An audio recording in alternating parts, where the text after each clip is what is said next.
Hey everybody, welcome back to another episode here at Electrical Code Academy, where we teach you the National Electrical Code. My name is Paul Abernathy, and I'm your host for today's little training session. And we're going to be looking at 3 questions that frequently appear in some form or fashion on an electrical exam. And I want to make sure that you understand how to calculate them out. And so whether they change any of the variables in the question, I want you to be able to calculate it out and dissect the question. So I'm going to give you some guidelines here for today's video. When we get the question, what I want you to do is I want you to look at the question, listen to what I have to say to kind of feed you the information about the question and how to dissect it. But then I want you to pause the video and I want you to try to work the question yourself. And then you can click play and then we'll go over the answer. But the whole purpose of this video series is to be able to make sure that you look at a question, I show you how you really want to dissect it, then you try to work the question, and then I share the answer with you. Right? So I'm going to give you the tools you need to answer the question, but I really need you to interact. I need you to make sure that you have a copy of your code book, okay? And you're going to work through this with me. Sound good? All right, let's go on and get started and look at our very first question that we had. All right, so this is episode 5. We've had quite a few of these we've done in the past. They're available on our website over on Electrical Code Academy, as well as available on our YouTube channel. So we're looking at the 2020 edition of the National Electrical Code. Very soon, we'll be going to the 2023 edition of the NEC. But right now, we're still on the 2020 edition. So kind of working our way through that. All right, let's look at the very first question we have today.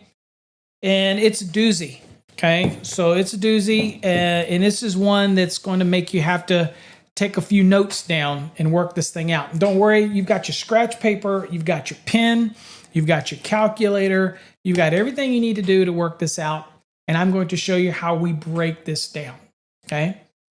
All right, so first thing, this question, let's read it. It says, one family dwelling has 6 3 kW electric wall heaters, okay, like a baseboard heaters. Each one of those are individually thermostatic controlled, so each one independently controlled. And we have 5 room air conditioners. So we have 6 3 kW heat strips, and they're each individually thermostatically controlled. And we have 5 air conditioners. Now, of these 5 air conditioners, it says 2 of those air conditioners are rated 10.5 amperes at 230 volts. And the others, which be the other 3, are rated at 7.2 amperes at 115 volts. Okay, little tip here. When you get an exam question and it tells you that it's 230 volts, use 230 volts. When they tell you it's 115, use 115. Don't let things start to creep in your mind and go, well, wouldn't that be 240? Or wouldn't that be 120? No, use what they give you. There's a reason they give it to you, and it's probably going to align with the answer in the optional choices that you have. So kind of use what they give you. All right, now it goes on to say, a service calculation is being performed using the optional method. So they'll be using the optional method to do their overall service calc. But it seems like we're only being asked to do the AC and the heat and compare the two. That's all we're being asked to look at right now. But it is reminding you that they're using the optional method, so that's going to put you in the optional area. That would be part 4 of 220, right? Okay. Says now, how many volt amperes should be included after demand factors for the heating and air conditioning? Assume heater kW ratings are equivalent to kVA. Okay, so just as kind of an educational point, kW is the same as kVA when it comes to these kind of calculations, right? Exactly the same. 1 kW would be the same as 1,000 watts, the K signifying 1,000, okay? So 3 kW is 3,000 watts, or it's also 3,000 VA, volt amperes. See how that works? So when you're working with these calculations in 220, kW is synonymous with kVA and things like that. So just kind of keep those things in mind. All right. So what you want to do is the first thing I like to do here is say, okay, we know it's the optional method. So we need to go and see what are the rules for optional methods. All right, so we're going to do that now. I'm going to take us to the code, and we're going to look at the optional method. We need some guidance. Okay, so here we're at the Article 220 at the very beginning, and I'm going to take us down to where we need to be. And as you know, we're in 220.82. Okay, now you might be asking, why are we in 220.82? Well, we are doing the optional method, so that's part 4. We wouldn't be in 220.84, in case anybody asks, because that's dealing with multifamily dwellings, okay? And we're not dealing with a multifamily dwelling. We're dealing with a single-family dwelling, okay? So we're not dealing with 3 or more. We're dealing with 1. So that's why we're in here, and that's why this is titled Dwelling Unit, okay? All right. So what you see is it talks about feeder and service loads, and it tells us that since it's a dwelling unit, that we're going to follow this optional method if it's a 120/240 or a 208Y120. Well, we know that it was, even though it was 230 and 115, we know that the nominals are 120/240. So we know that we're dealing with a single phase 120/240. But that's not the most important part here. This thing is broken down into an A, a B, and a C. B is going to be the one that deals with the 3 VA per square foot, talks about adding up all the nameplates, the first 10,000 at 100% and the remainder at 40%. We're not even doing any of that because we're not even looking at cooking. We're not even looking at appliances. We're not even looking at 3 VA per square foot. All we're being asked to do is deal with the heating and air conditioning, right? So we want to move on down to what we're working with in our question, and that is right here. So here we've got the heating and air conditioning, and it's broken down into 6 pieces here, okay? Now, it says the largest of the following 6 selections shall be included. Well, there's 1, 2, 3, 4, 5, 6. Well, we're only going to use 2 of these. Obviously, one's going to deal with air conditioning, and the other is going to deal with the heat. Well, number 1 on this list says 100% of the nameplate ratings of air conditioning and cooling.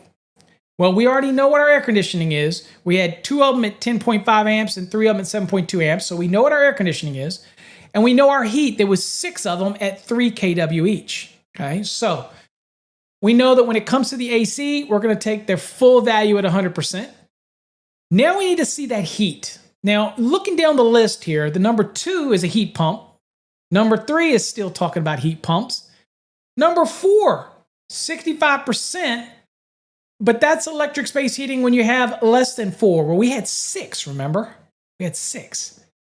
So then we have number 5. Now, 5 says 40% of the nameplate rating of electric space heating if there's 4 or more separately controlled. Well, we had 6. So obviously, we're going to be comparing number 1 for AC versus number 5 for the heat. Okay? Now, this will be a great time for you to take a deep breath. Very, very, very much possible that you'd see something like this on an exam. Try to work it yourself. Pause the video. Work it out. And then we'll come back and I'll walk you through what you do. All right, you ready? We're going to work it out. All right, let's go back to the question.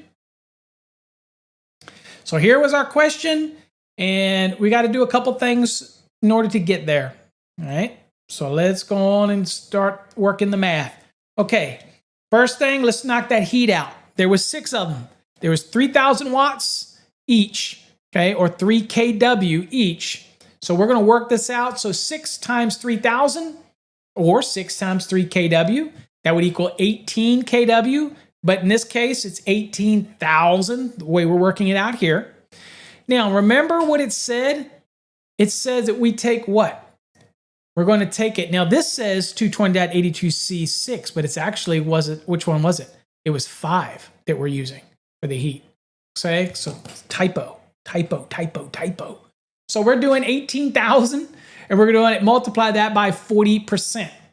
And that gives us 7.2 kW, or in our case, since we worked it out in watts, it is 7,200 watts, or 7,200 VA. Now let's look at that AC. because we know that we've done the heat already, and 7200 is what we're working with for the heat. Is that going to be greater than the AC? Well, that's what you got to work out. So remember we had 2 of them at 10.5 amps each, and we had 3 of them at 7.2 amps. So easy math. 2, because there's 2 of them, times 10.5 times 230 volts. Remember, use the voltage that's given in the question. That's going to give us 4,830 VA. Okay? Now let's do the 3 7.2 amp air conditioning units. That would be 3 times 7.2 times 115 volts. That is 2,484 volt amperes. Remember Ohm's law, in order to find VA, what we're doing is it's synonymous. We're just going amps times volts equals watts, and watts is synonymous with VA. See how that works? If you're not familiar with all the basic principles, Ohm's laws and stuff like that, and all those parallels and series, we have a great program called the Fast Trax Yellow that really digs deep into atomic theory, series, parallel circuits, all those things you've ever asked yourself, and you're like, dude, I'd like to just take a class to learn more about the theory and the concepts of magnetism and parallels and 3-phase and single-phase motors and all. That's a great course. Great for anybody who wants to up the bar of just knowledge, just to have that water cooler knowledge, so that you can meet the other guys and gals at the water cooler and just drop some bombs on them of knowledge. That's a great program for that. It's called the Fast Trax Yellow program. All right. So now we want to do 3 times 7.2 times 115. That's 2,484 amps. So all we're going to do is remember, we take them at 100%, right? So we're going to add the 2 together. So 4,830 plus the 2,484, add them together. That's 7,314 VA. Well, guess what? The AC is larger than the heat.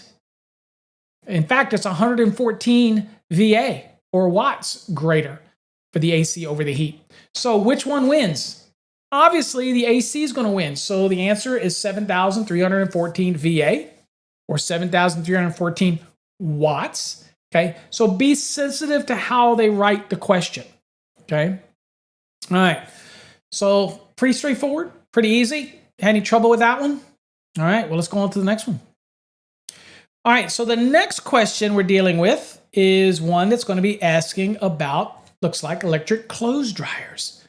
So the question is, we have a 5.4 kVA, so that's 5,400 VA, 5,400 watts, or 5.4 kW. See how that works? 240 volt electric clothes dryer will contribute blank amperes to the neutral load when calculating the service by the standard method. Okay, so we know we're in the standard method. So we know that we're going to be deep within part 3 of 220 because that's where the standard method is. We also know that this is asking about neutral contribution. So we know there's rules that have to apply to that as well. And there's a percentage of demand that we can apply to the value in order to get our contribution. But in this one, there's a little more math because we have to get this to amps, right? Okay, so this is your chance, but I'm going to walk you through the different code sections. Then we'll let you answer this question. So relax. I know you were thinking, Paul, are you gonna make me jump the code? No, I'm going to work this with you. I'm going to work the steps, and then you can answer the question. All right, let's go back to the code. All right, now I want to go to 220.54 because I'm dealing with clothes dryers. Okay, so that's what I'm going to do. And so let me get my code where I need to be. Okay, here we are. All right, clothes dryers. Now this is as far as we really need to go because we're only dealing with one clothes dryer. So as far as we need to go in this table. I'll remind you that we do a lot of training that show what happens if you have multi-story buildings and you have to calculate out the dryers. It can get complicated. That's our Fast Trax program. Our black program is our base program. It's the flagship of our company. Then we have the Plus, which is just access to 12 months of exclusive videos on our website. Okay, so the black is really all you need, but the Plus gives you a little more. Some people are visual learners, so that gives you access to exclusive videos as well. But we'll go into things about dryers and multifamily buildings and multiple dryers for apartments. It can get complicated, but we make it easy for you to understand. Really do. That's what I'm here for. All right, so look right here. 220.54. It says the load for household electric clothes dryers in a dwelling unit, or units, we only have one we're dealing with right here, shall be either 5,000 watts, and obviously you see it says volt amperes. It's synonymous, 5,000 watts or 5,000 VA, or the nameplate rating, whichever is larger for each dryer served. Okay, now we don't even need to use the table because we only have but one, and in the table it says up to 4, it's got to be 100%. So there is no demands. You take it. Now, in our question, it was 5.4, right? So let's go back and look at our question. So there's our question. It was 5.4 kVA and 240 volts, right? So we're trying to get the amps. Now, you might be thinking to yourself, you're one of those astute students, I can tell. And you've gone and you said, well, you know what, Paul? All I'm going to do is use Ohm's law, and I'm going to take the 5.4, and I'm going to divide that by 240. Okay, so 5.4 divided by 240, okay? But you want to get this into VA, you want to get this into watts, okay? Or it's going to work out funky for you. So 5,400, okay?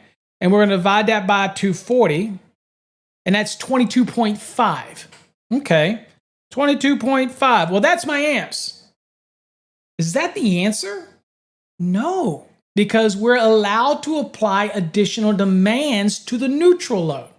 Okay, where do you go to look for that? Let's go to the code real quick. All right, so in the code, when we're looking for neutral calculations and at contributions, we're going to go down to 220.61 right here. And we're going to look and see if we get what's called a permitted reduction. So it's 220.61b. And here's what it says. It says a service or feeder supplying the following loads, that's these loads right here, shall be permitted to have an additional demand factor of 70% applied to the amount in 220.61b1 or a portion of the amount in 220.61b2. All right. Well, we're going to be doing B1 because, as you'll notice right here, electric dryers are in here. So it says a feeder or service supplying household electric ranges, wall-mounted ovens, counter-mounted cooking units, and electric dryers where the maximum unbalanced load has been determined in accordance with Table 220.55 for ranges and Table 220.54 for dryers. Well, we only had one, so that was 5,400. That is our value that we use. So I can take that and I get to apply a 70% additional demand to that. Okay, so let's go back to our screen here. We'll get back to where we're at and we'll see how this applies. All right. So I'm going to show you two methods to do this before we answer this, okay? I'm going to show you on the screen one way to do it, and that is basically once we got down to that 22.5, we apply 70%. I know I said you were going to get to work it. You get to pause it at any time. I get so excited when I'm working these things. I just work that sucker out for you. But let's go on and get it real quick. And we know there's a code references. And there you go. As you can see here, it's simply 5,400 divided by 240 is 22.5. We did that earlier. But we multiply that by 70%, or as I always like to do, I would like to convert this to a decimal. So I take that 70%, go from the right, move it two spaces to the left. So it's 0.70. You learn all that kind of stuff in our program. And that means you're working decimal values. Of course, you got a calculator, probably doesn't matter, but what if that calculator went dead? So much easier to work decimals with decimals, right? Anyway, so 22.5 times 70% is 15.75, and that is the actual contribution. Now, since we're dealing with amps, the code does allow you, if it's 0.5 or greater in amps, to round it up to the next available size and use that. But be careful, because if an exam question wants to know the actual contribution, then the more accurate answer would be 15.75. In the real world, 15.75 or rounding it to 16 is going to be fine. Right? You're permitted to round. Not required, you're permitted to round. Now, I want to talk about the other way you could have done this. So one other way you could have done this is start with our full value, our 5,400, right? 5,400, and you could have done what? Multiplied that by 70%.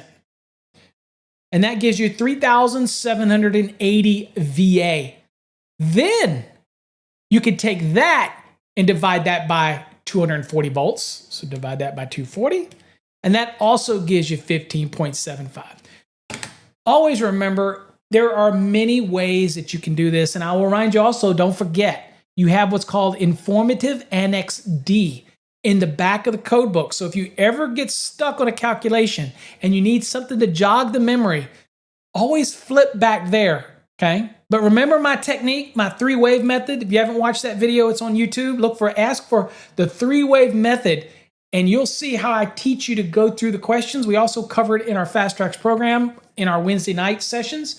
That's right. If you become a Fast Trax student, you get to come to my live sessions every Wednesday night. Ask any question you want. Break it down, and that's what we do. We dissect tons of questions on that Wednesday night session. Anyway, so one of the things that we're going to do this is make sure that you fully understand how you're breaking these questions down, right? And that's exactly how you do it, okay? All right, you ready for another question? All right, ready to end up on our questions? All right, we're ending on a doozy now, so let's make sure you're all geared up. Remember, you can pause at any time, read this question, pause it, try to answer this question, but I'm going to walk you through it. All right, we have a restaurant contains the following commercial kitchen equipment. There's 2 12 kW ovens. There's 1 10 kW grill. There's 2 8 kW deep fryers. There's 1 1.2 kW disposer, and I'm going to be writing all this down. I have 1 1.5 kW dishwasher. I have 1 10 kW booster heater. And we have 1 4.5 kW water heater. Okay. So how many units we have here? It looks like 2, 3, 4, 5, 6, 7, 8, 9. Looks like we have a total of 9. 1, 2, 3, 4, 5, 6, 7, 8, 9. We have 9 pieces of kitchen equipment. We have 9. And each one of them have a kW value. The last part of this question wants to know, what is the feeder calculated load in kW for this equipment? Now, remember different terminologies, and we've covered this in other videos. You have what's called a connected load, and you have what's called a calculated load. A calculated load is very similar to when they say, what is demand load? It means that you're implying something's getting added to this, or some kind of demand, or something's being done. There's a calculation to take place. Whereas a connected load is simply adding everything up. And that's the first thing that I want to do. I want to go on and get my total connected load. So I want to add everything up here, okay? So remember, you can pause this at any time, but I'm going to do that first before I even start looking at the code, all right? So I'm going to add up 12 plus 12 plus 10 plus 8 plus 8 plus 1.2 plus 1.5 plus 10 plus 4.5. That gave me 47.2 kW, okay? So at least I know what they're all added up to be, right? So now let's see how we're going to work this in the code, okay? Because that's what we've got. So now we're going to go to the NEC, and we're going to be looking at it. Now remember, we're doing cooking equipment, kitchen equipment, not cooking, kitchen equipment, okay? Obviously some of this does cooking, but kitchen equipment in a commercial setting, it's other than a dwelling, okay? So we're still going to be in the standards, part 3. So let's go look at it.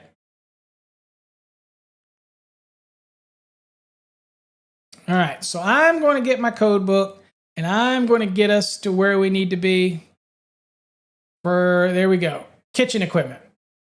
Okay. All right. So this is like commercial electric cooking equipment. This is everything that's in like a commercial kitchen. Okay. That's what we're dealing with. So the contribution to the load for this kitchen is what we're working with. All right. So let's read it. It says, it shall be permissible to calculate the load for commercial electric cooking equipment. Okay. So we do have cooking. We have ovens. So we're good there. Dishwasher booster heaters. We do have a booster heater.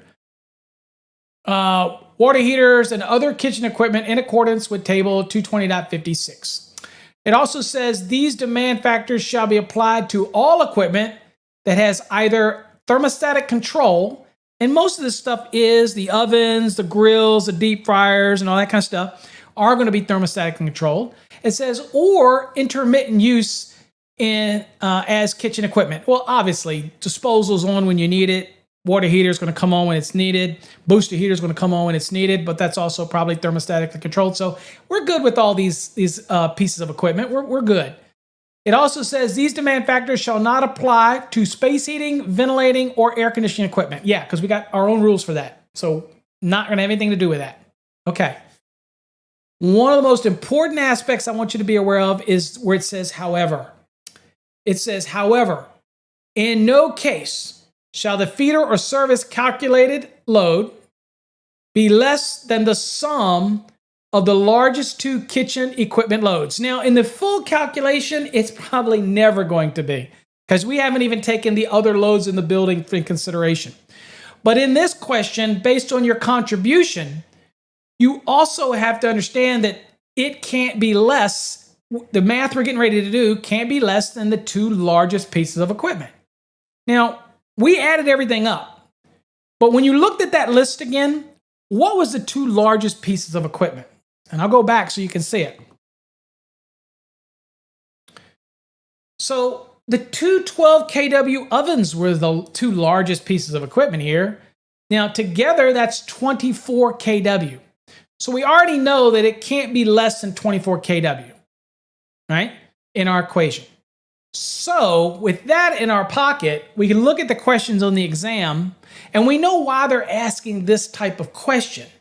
Is they're trying to suck out that information from us, right? So when we look at this, we're going to say, okay, well, we know that if there's any other questions, multiple choice on there that are less than 24, that we can throw those away. 24 is still on the table. But anything that's less than that, we throw away, because it can't be any less than the two largest pieces of equipment anyway, right? So we got that going for us there, okay? All right, and we're doing a feeder, so that makes sense what we're doing here. We're feeding a panel that's got just these loads in it, maybe, and that's what we're sizing this feeder for. Okay, next thing is we look at it and go, okay, well, we saw that there's a demand table there, and it's talking about calculated. So there's something I need to do. So we're going to go back to the code and see what the code permits us to do. All right, what you see here on the screen is the demand table right here. And we get to apply some demands here, okay? Now, we had 9 units, remember? 9 pieces of equipment. So 6 and over at the bottom says that we do have a multiplier of percentages of 65%. That's what we're going to be using, 65%. Well, there's a reason I made you add up everything up front, because it's always good to have the total connected load. Because when you see some type of calculation, something that says calculated or demand, then you're going to have to apply something to that overall value. That's what we're going to do here. So I get to take that 67.2, and I'm going to multiply that by 0.65, if that's how your calculator works, or you can just do it 67.2 times 65%. Most calculators do it both ways. That gives me 43.68 kW. Well, guess what? Isn't that greater than the 24? How much do you want to bet on an exam? They'll give you 43.68, they'll give you 24, and then they'll give you some other numbers, and they're probably less than 24. So if you get rid of those that are less than 24, you got a 50-50 chance, okay? At least it reduces or increases the likelihood that you got to get the question right? But and I know you know how to calculate it now, right? So we'll go back and look at it and see what we got. There you go, 10. Oh, there's the 12 and the 12. That was the 2 ovens. The 10 was the grill. The 8 was the deep fryer. The 8 was the other deep fryer. 1.2 is disposer. 1.5 was a dishwasher. 10 was the booster. 4.5 was the water heater. That was 67.2. We already did that math, remember? Told you to add them all up. And we get to multiply that by 65%, and that's where we got the 43.68. And that was our answer. And that is the answer to this question, okay? So we kind of walked through it. So at the end of the day, pretty straightforward, but they can be confusing for folks. If you have any trouble understanding those, look, our Fast Trax program is designed to help you. It is designed to be systematic in how we walk through the code. There's 19 units, and we take you from the very beginning. We work you through branch circuits, calculations, services, optional method, standard method, commercial. We teach you multifamily, and we give you a lot of questions. You get to come to Wednesday night and ask your questions, and we have a great time on Wednesday nights. You get access to the Sparky Hub's Fast Trax Black or Plus forum, where all of the Fast Trax students hang out and post questions and things like that. All of that's included. There is no other program like it out there that teaches you the National Electrical Code. If you're struggling, don't throw your money away on crash courses that are just going to, you hope that you get by. You don't learn anything, right? Don't buy the books and tons of books that are not going to teach you anything. You're going to end up with more questions than you started out with because they're not designed to support the learning process.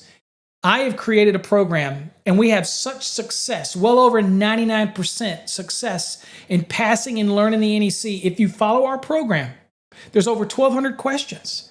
There's databases of questions. There's competency reviews. There's quizzes. Again, Wednesday nights. There's just so much you get with our program. If you look at the price and break it down, I can promise you that I will give you more of my personal time on Wednesday nights that will more than ever pay for consulting with an expert. It is simply something that I like to do on Wednesday nights with the students, is be there to answer your questions. It's not part of the Fast Trax program. It's something that I like to do for my students. So hopefully you'll join me and you'll get the Fast Trax program. Hopefully these questions weren't too hard for you. You paused it, go back and work them again. And again, you need any help, I'm always here to help you. Till next time, folks, stay safe. God bless.